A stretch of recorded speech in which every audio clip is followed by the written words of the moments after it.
Assalamualaikum warahmatullahi wabarakatuh. Perkenalkan, nama saya Zulfa Amanda dengan NIM 2406010076. Saya dari PCKR Rombel B.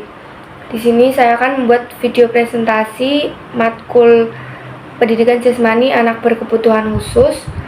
Saya berasal dari kelompok 8 dan di sini saya akan mempresentasikan tentang materi gigantisme. Apa itu gigantisme?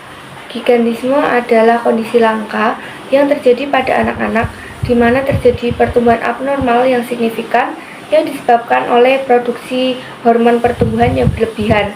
Nah, karena produksi hormon pertumbuhan yang berlebihan itu, anak-anak tumbuh dengan tinggi atau ukuran yang lebih besar atau melebihi rata-rata ukuran anak seusianya. Selanjutnya ada klasifikasi gigantisme. Klasifikasinya sendiri dibagi menjadi 7, yaitu yang pertama ada gigantisme normal.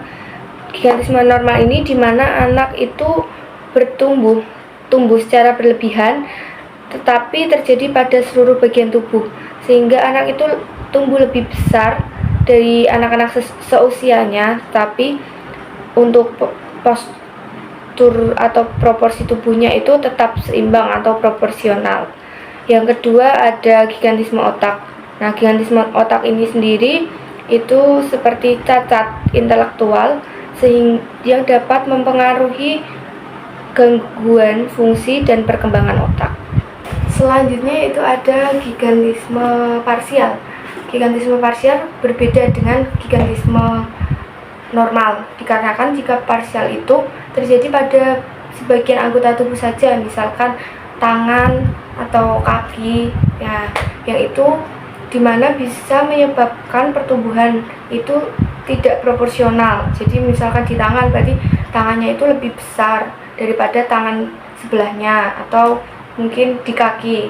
Jadi parsial itu menyebabkan tidak seimbang atau tidak proporsional anggota tubuh.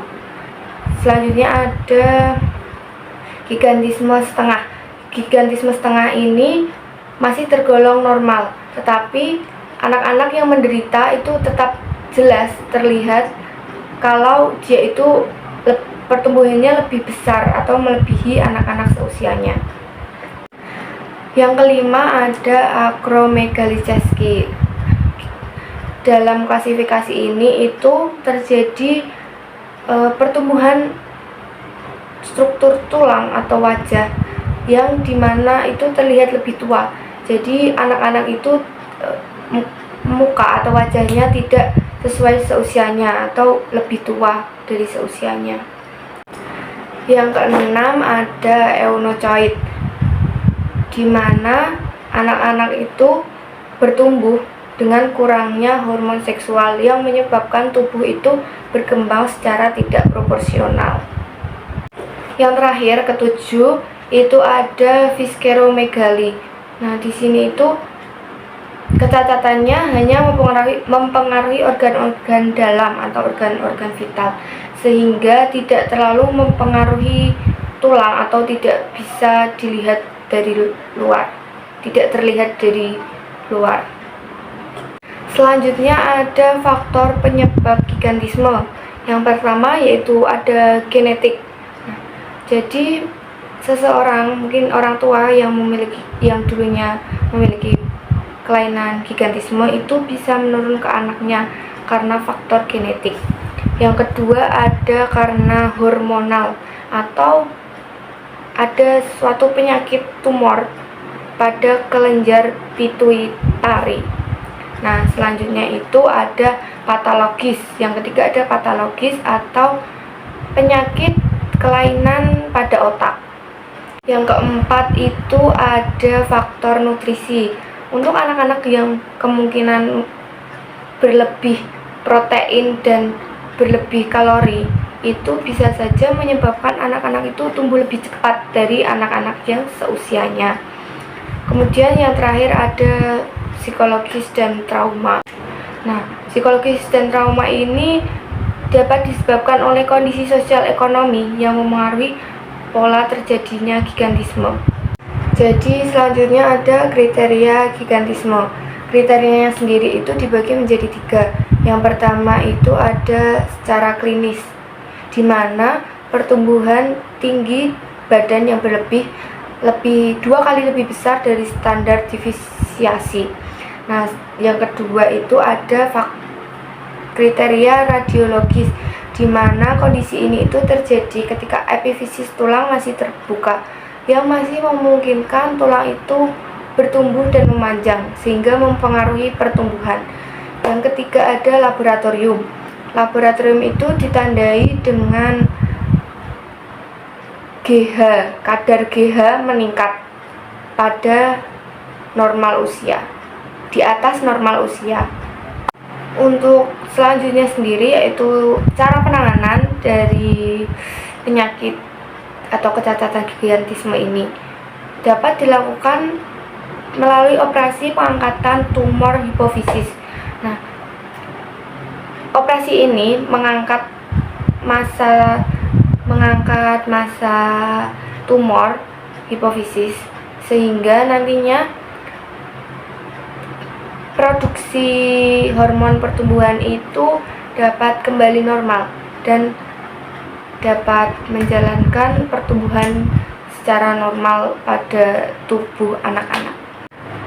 Penanganan yang kedua dapat dilakukan dengan mengkonsumsi obat seperti analog somatostatin seperti octreotide dan latreotide yang digunakan untuk menghambat sekresi hormon pertumbuhan. Atau cara yang lainnya itu bisa dilakukan dengan melakukan diet yang dengan cara kita memperbanyak mengkonsumsi vitamin dan mineral sehingga dapat meningkatkan pertumbuhan yang sehat. Untuk proses pembelajaran pada pendidikan jasmani itu dilakukan secara adaptif. Jadi seorang guru pendidikan jasmani harus tetap berhati-hati karena anak-anak yang mengalami kecacatan itu beresiko dapat cedera lebih tinggi, maksudnya beresiko menyebabkan cedera yang lebih tinggi. Jadi seorang guru pendidikan jasmani harus memfokuskan anak-anak itu memfokuskan pembelajaran pada kebugaran jasmani, otot atau koordinasi umum yang intensitasnya itu rendah, sehingga anak-anak tidak stres karena terlalu capek atau mungkin terlalu banyak berpikir. Nah, jadi yang terpenting itu untuk pembelajarannya ditekankan atau difokuskan ke stimulasi motorik dan tetap menjaga keamanan fisiknya sehingga dapat mengoptimalkan perkembangan dan meminimalisir resiko cedera. Sekian presentasi dari saya. Mungkin cukup itu yang dapat saya sampaikan, kurang lebihnya saya mohon maaf. Terima kasih. Wassalamualaikum warahmatullahi wabarakatuh.